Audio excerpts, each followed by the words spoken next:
Está Pablo Meliquio conectados con nosotros. Hola Pablo, Ana, Daniel y todo el equipo de Tiempo Real. Un placer tenerte en Crónica.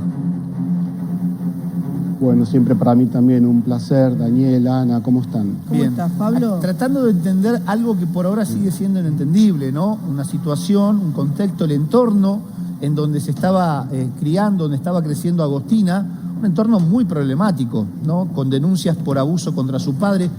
¿Qué tipo de abuso, me pregunto? ¿Abuso por violencia verbal? ¿Abuso por violencia por algún tipo de cachetazo? ¿U otro tipo de abuso? Me pregunto yo. Y en un entorno donde la madre era más amiga que madre. De hecho, se descubrieron algunos videos en la previa a Racing de Córdoba, donde iban ellas que eran hinchas de ese club, compartiendo lo que era bebida alcohólica como si fuese una más. Digo, en todo este entorno crecía una nena de 14 años. Pablo. Sí, si pensamos en Agostina y su contexto social y familiar y finalmente en su asesinato, es una pata, ¿no, Daniel? Es una, digamos que sería el punto vertical del caso. Cuando hablamos del caso hay un montón de razones detrás para entender la vida de esta preadolescente.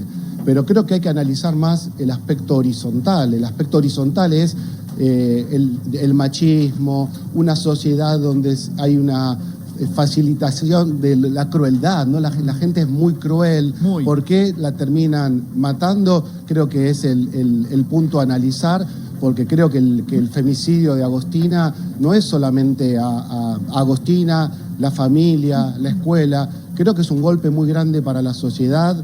Ayer fue un encuentro más de Ni Una Menos. Y seguimos hablando de cada 25, 30 horas un femicidio. Entonces, no podemos revictimizar a Agostina ni a la familia. Tenemos que ver ese plano más horizontal, ¿no? Que hay detrás de todos estos casos, que es un contexto que sigue siendo cruel y violento. Que si una persona ya consume todos los días una sustancia tan adictiva y tan dañina como lo es la cocaína, claramente no tiene disponibilidad para cuidar a una hija de 14 años, a otro niño que tenía y a nadie más, ni siquiera se puede cuidar ella. Bueno, por eso, entonces vamos a... Una cosa es el femicidio, porque si pensamos el contexto social, no necesariamente un femicidio está asociado a un contexto social. No, tenemos para nada. Femicidios muy diversos. Entonces, si queremos pensar lo que hablábamos el otro día, que hay una sociedad que está rota y familias que están rotas, por supuesto que en una familia que está rota, donde una mamá estaría consumiendo sustancias tóxicas, donde hay ausencia de los referentes, una niña, una adolescente en esa sociedad y en esa familia quebrada corre mayores riesgos. Pero nuevamente, digo, es una mujer, ¿no es cierto? Estamos hablando de otra mujer que es asesinada, que eso no tiene que ver solo con el contexto social, tiene que ver con una sociedad que sigue, ¿no?, criminalizando por sobre todo a determinadas formas de operar sobre el cuerpo de la mujer. Te voy a Desde luego que una mujer, una mamá que está consumiendo cocaína es porque hay una problemática en esa mamá. Freud hablaba de los quitapenas, ¿no? ¿Qué le estaría pasando a esta mamá? Es Eso es lo que no decía quiero en el decir. informe de ella. Bueno, la misma madre dice claro, en el algo informe le que estaba lo pasando a esta necesita mujer. para superar esta situación. Y bueno, no, pero si estaba consumiendo antes del asesinato de su hija, era porque es una mujer que ya estaba rota y le estaría pasando evasiva. algo. Y esto, vuelvo a decir, no justifica un femicidio, sí muestra una familia que está quebrada, y una niña que corre mayores riesgos porque no tiene la mirada adulta, ¿no? ¿Por qué esa nena no la tenemos Claro, más? lo que Y pasa me es que pregunto estamos también hablando- cuántas Agostinas hay en el mundo, en la Argentina puntualmente. Sí, por eso también lo que tenemos que pensar, sí, que antes del femicidio o antes de un asesinato, la violencia deja huellas y muchas veces no se quieren transitar esas huellas. Esto que decís vos, Ana, es decir, ¿por qué no se puede detectar o por qué se tapan las primeras violencias? Hablamos a veces de bullying. El bullying también es la levadura de la construcción de violencias después adultas, posteriores. Cuando vos no trabajás tempranamente la violencia, se naturaliza la violencia, tenemos una sociedad violenta, tenemos políticos violentos, en ese caldo van creciendo sujetos que naturalizan la violencia y que después creen que esa es la resolución de conflictos a través de la violencia. Lo que yo decía, que en esa etapa primera del duelo es muy difícil hacer mea culpa, porque en definitiva tampoco das por hecho de que acorde a la vida que tengas le va a pasar algo a tu hijo, a tu hija. Quizás después pueda entender algún factor que ha facilitado que su hija corra algún riesgo, pero la primera etapa es de enojo hacia afuera. Difícilmente puedas reconocer tu parte, porque tampoco digo, reconocer tu parte es justificar el femicidio, no, es reconocer que se te escaparon algunas cuestiones que llevaron a esa situación. Sí, pero hay una vida de una madre, de una familia que tiene que recuperarse. De hecho, tiene un hermano, Agustín. Exactamente, 7 años ya lo tiene. Sí, total. Claro, es lo más difícil porque, bueno, ya Agostina no está.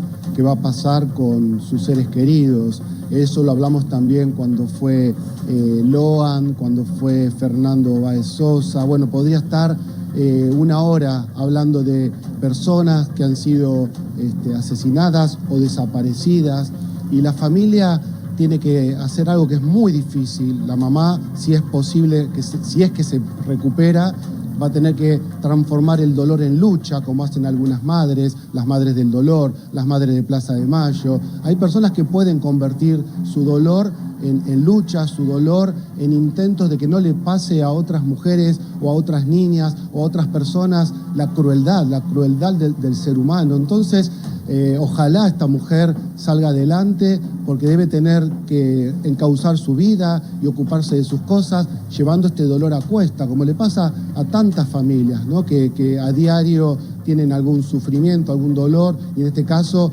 una situación que es mucho más grave porque tiene que ver con un asesinato tan temprano, ¿no? Pablo, una mujer, ¿cómo estás? Una mujer que está internada, que está dopada, que está, digamos, que la despiertan y en ese momento se entera de que le mataron a la hija, que apareció muerta, y dice la frase: lo voy a matar a él y a su familia.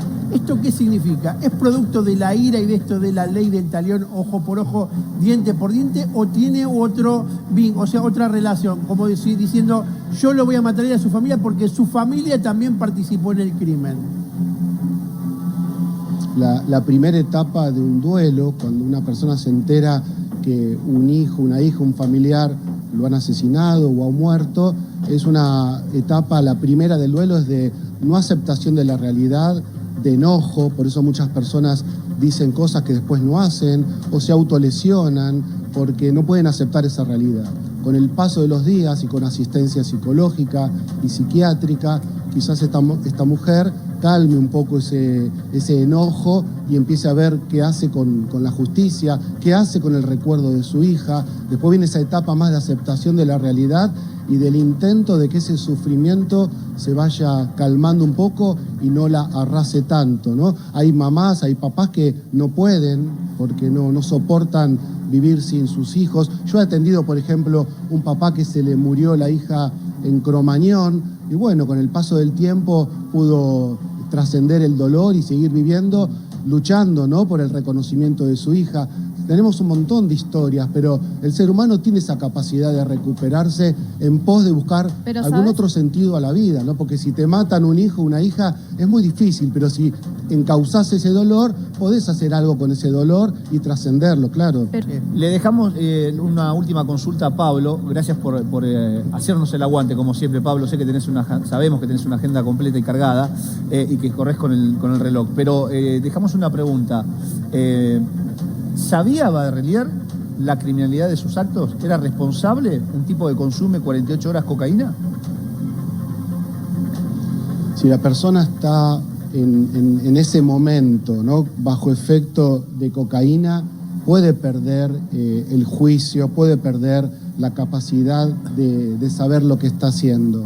Pero también, de alguna manera, cuando se hacen las pericias psiquiátricas y psicológicas, se ve cómo funcionaba esa persona antes del consumo. Porque si una persona era violenta habitualmente, no es que fue un hecho esporádico y entonces tomó cocaína y no sabía lo que estaba haciendo. Cuando se analiza un femicidio, cuando se analiza la criminalidad de un acto, se analiza también cómo era la persona antes del consumo. Y también es muy difícil saber si en ese momento del acto estaba realmente bajo el efecto de una droga, porque aparte se lo detiene tiempo después, claro, donde ya el consumo se limpió del cuerpo.